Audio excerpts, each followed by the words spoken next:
All right, back for another beer review, and today I will be reviewing a beer from Evil Twin Brewing, and they are now headquartered in Brooklyn, New York, and this is their Imperial Wedding Cake Break. So they're calling this an Imperial Porter that is brewed with coffee, vanilla, almonds, and wedding cake, and it comes in at 11.5% alcohol by volume.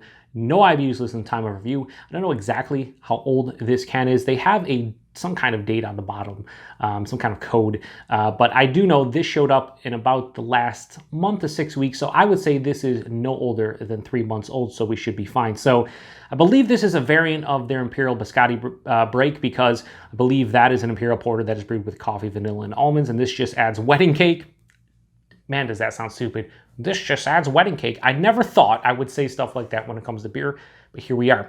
Now, this specific can says, well, I guess this beer in general, produced and canned for Evil Twin Brewing by Westbrook Brewing Company in Mount Pleasant, South Carolina. So, you know, Evil Twin contract brews, I think, almost all of their beer, and Westbrook does a lot of their brewing, and here we are. So, yeah, anyway, this has been out of the fridge for about an hour. We'll see what's going on. I'm pretty excited to give this a go. I really like Imperial Biscotti Break. I've had numerous variants. I really do like the entire series. I believe this can, though, was like $8 or $9. It's pretty expensive, but you know, you're talking about 11.5%, crazy beer going on. So poured into the Westbrook glass, because kind of hashtag proper glassware. Not really, maybe, I don't know. What do you guys think?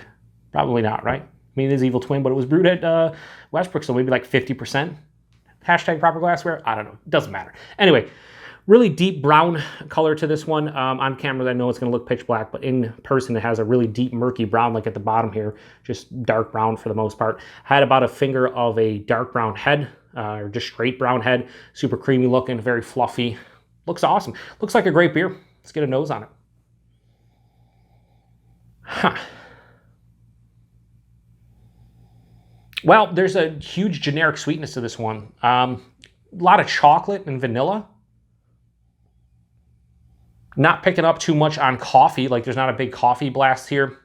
The almonds or almonds, they are also not really present. I'm not getting like a big nuttiness or anything. The wedding cake, I'd imagine the wedding cake, as far as aroma goes, probably not going to matter too much. In the taste, sure, but like on the nose, so much. You have vanilla already in here. You have the big roasty chocolate tones and whatnot. So like, you're brewing wedding cake, maybe when I taste it, I'll get like a big breadiness or doughiness or whatever, cakiness to the beer, and maybe some vanilla and like icing tones, but like in the nose, probably not, and I'm not really picking anything up here. Yeah, it smells like a big, rich Imperial Stout. There's not a lot of complexity in the nose. It does smell pretty sweet, but I can't tell you this is 11.5% on the nose. There is really no indication that this is huge beer ABV-wise, aside from the fact that it just smells like a big, rich Imperial Stout, but no booziness. Anyway, let's get into it. Cheers, everybody.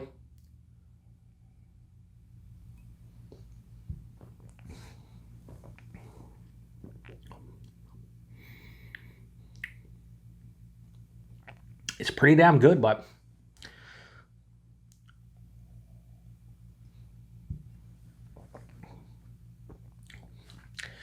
so the first thing that I really get is a nice roastiness to the just base Imperial Porter. I think I might have said Imperial Stout at some point. Imperial Porter.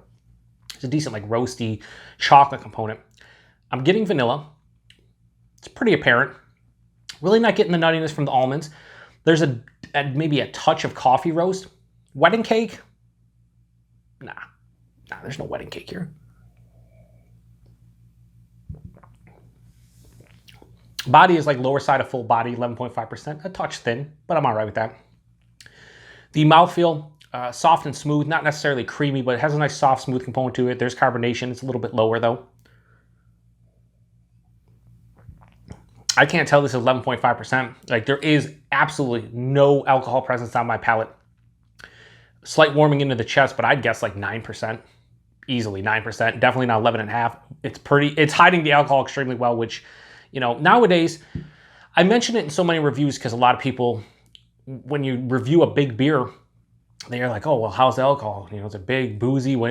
And more often than not, I can honestly say that it's one of the last things I think about nowadays, because unless it's super apparent that I'm drinking a beer and it's like, let's say I'm drinking an 8% beer and it drinks like it's 12%, then I mention it instantly because it's like, oh my God, I did Banana the Foster from Oddside Ales, and that was a 9.25% beer that drank like it was, 13, 14%. It was that big and boozy on the palate.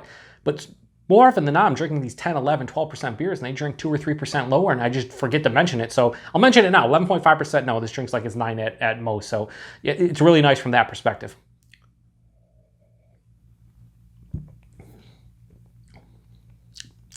Maybe a little bit of wedding cake, like, because I know what's in there, it feels like there's a little bit of like icing kind of cakey vibe to it, but not really. I mean, it's just ever so slight. And if you were doing this, like let's say I was doing this as a whodunit beer, a mystery beer, there's no way, no fucking way I would ever say there's wedding cake in this beer, because it doesn't really, it doesn't really show on the palate.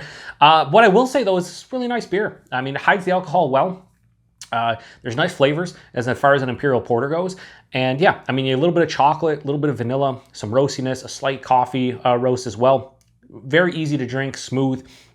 I finished this to the sweeter side, but there is a decent dryness, really no bitterness to speak of.